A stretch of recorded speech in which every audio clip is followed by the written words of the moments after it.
We got the second last chapter of episode Nagi, so we ain't gonna waste no time with no edit, no time with some long ass intro for a bum ass character. So let's just get straight into chapter 35, titled Eternal Sunset.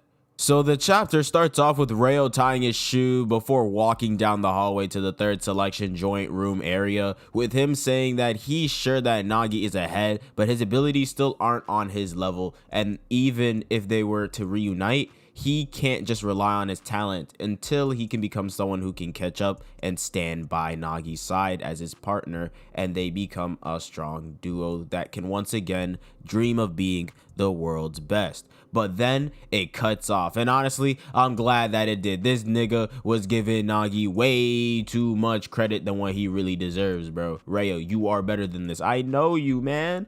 You can really tell that Rayo is his wife for real, cause Nagi rejected bro like twice in the same arc and let Isagi, the nigga who stole him, talk crazy to him in front of his face, saying nothing, and he still wants to be by his side. That is beyond me, bro.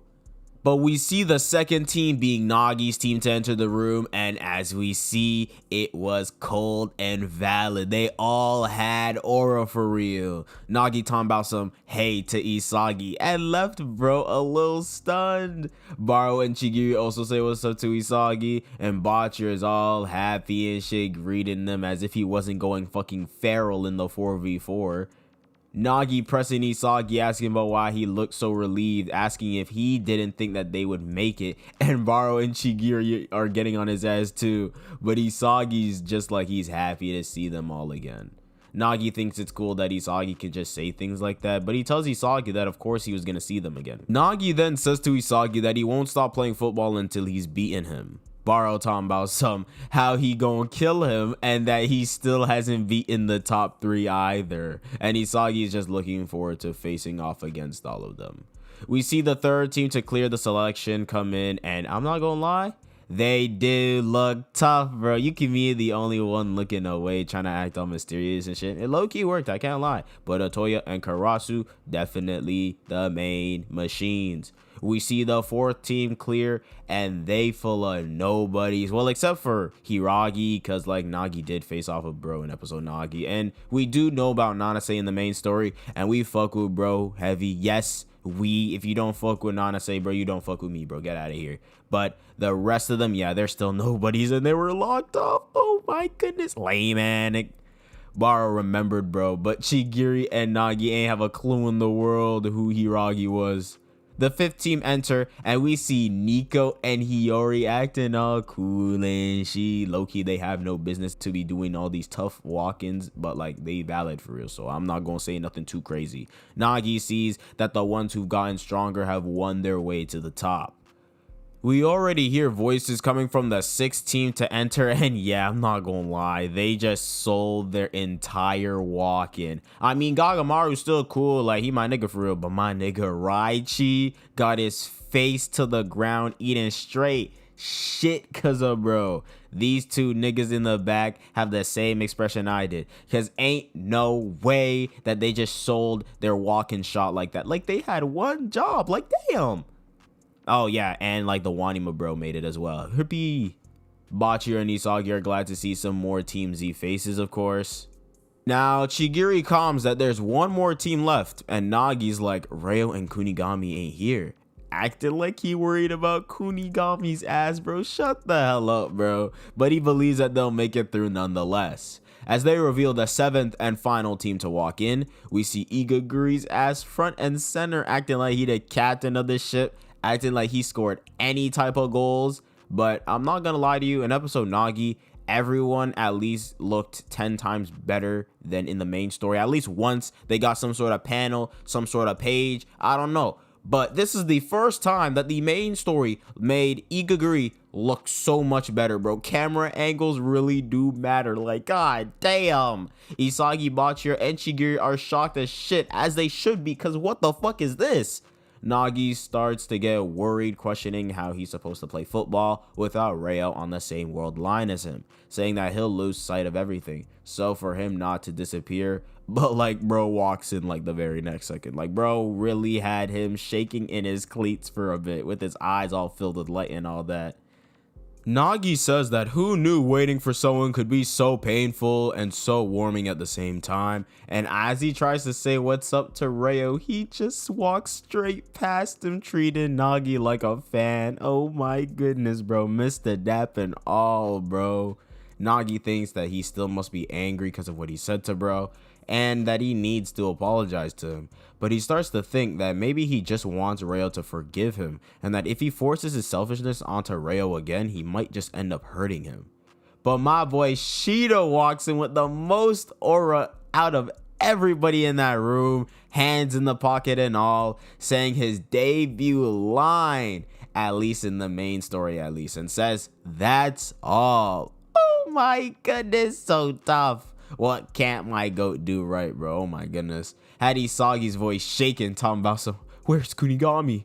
He then asks Rayo what happened, saying that Kunigami wouldn't let it end here. But Shido says that he did though, bro. I got no remorse whatsoever. Even told bro that he was the one to eliminate him personally. Shido then continues on saying that Kunigami was just a slime in his life that wouldn't even help him level up. He was low-key talking that shit for no reason, bro. Like, bro ain't even have to say all that for real. He was just doing it for the love of the game. Isagi tells bro to shut up, but that's all bro needed because he was just itching for another scrap, itching for another fade, and he tries to murk Isagi with a spin kick, but luckily Chigiri helped bro duck in time. Ego tells them to cool it and for them not to spend time worrying about the niggas who got eliminated and locked off because their lives and Blue Lock itself are on the verge of disappearing forever. Obviously, everyone's confused, like, what you talking about, Ego? And Ego explains that it seems like the big shots in the football world want to annihilate Blue Lock fast, which means 3 weeks from then, there will be a battle for Blue Lock's continued existence in a special match between the Japan U20 team and the Blue Lock 11, stating that if they win this match, then Blue Lock can steal the right to represent Japan in the U20 World Cup. So Rayo sees it as a life-changing path that will take him closer to a World Cup victory, and Nagi sees that was what him and Rayo dreamed of.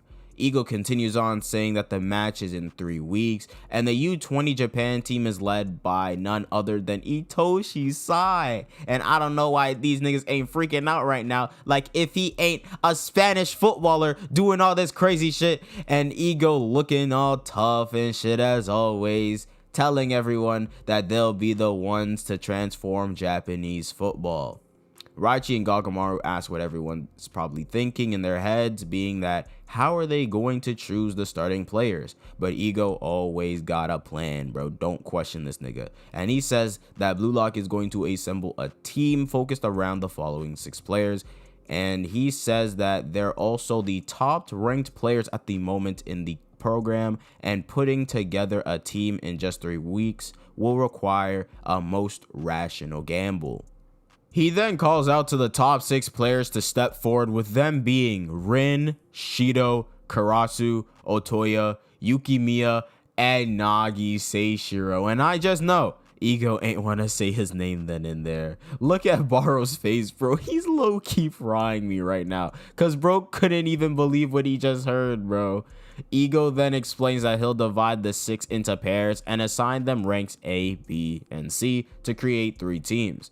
Next, the remaining 29 players must decide which team they'd want to join, and then 3 people will randomly be assigned to the team they chose to form teams of 5. After that, the teams will face off in a 5-on-5 game against each other, and that'll be the revised final assignment of the 3rd selection, and for them to consider it tryouts for the right to represent Japan in the U20 World Cup.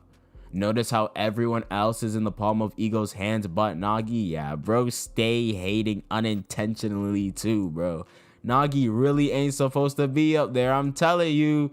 So everyone's reacting to it, and Rayo says that he needs to make a case for himself to make the lineup. Ego then tells the top 6 to head into the next room. Now, I'm not gonna lie, Yukimiya is kind of sitting a little, you know what? I won't even say. Y'all know what I mean, though. Rin standing like a boss, low-key, with the hands in the pocket. Bro wanna be Shido so bad, though. I ain't never see anyone in this series use their damn pockets before Shido did, bro. So Yukimiya says that they'll be the linchpins of their fighting power, and they're deciding on the formation that they'll use against the U20.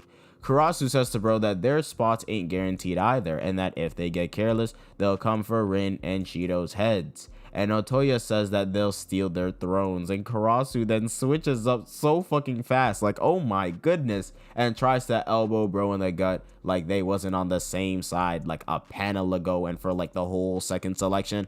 But Otoya dodges it, you know, because he got like S-class weave game. Nagi gives Karasu and Otoya their props as he says that he's looking forward to another fun match with them. Nagi then asks Shido a question, being that he cleared the selection with Rayo, and asks if he's doing well and if he's gotten stronger and better. Shido tells bro to ask Rayo himself, but he does tell him that everything about Rayo was broken and he started to change because of it. As Nagi says thanks, we see Rayo on the training field and bro bricked a shot. Damn, you actually might be a fake demon, Rayo. Hold on. Embarrassing. Rayo says that he was also happy to see Nagi, but he doesn't have the confidence to face him just yet.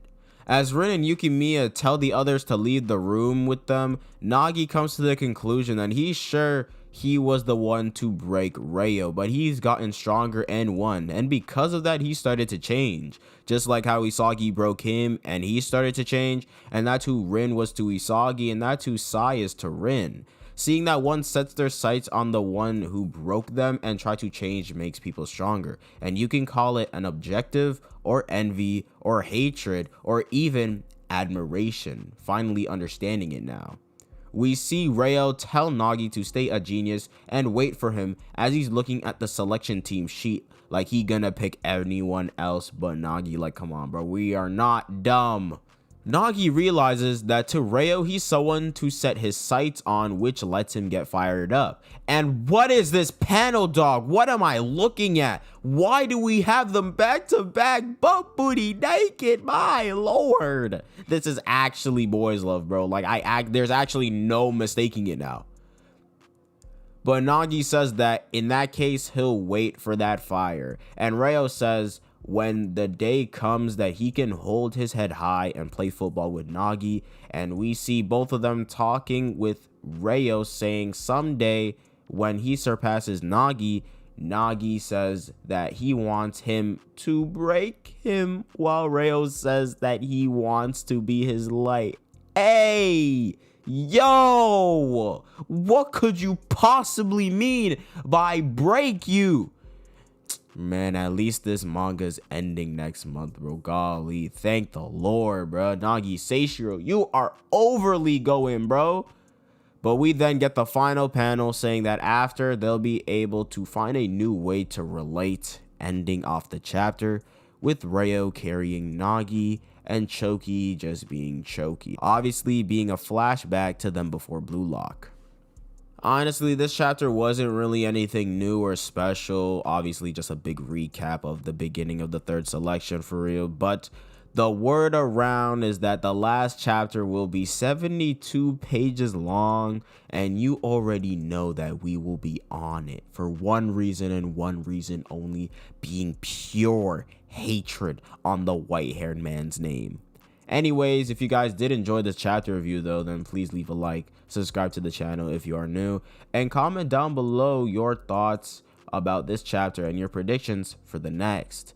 Make sure to also go follow the socials like the Instagram and the Twitter, and join the Discord to be a part of the community. All links are in the description below. And without further ado, I hope you guys have a great day, and see ya.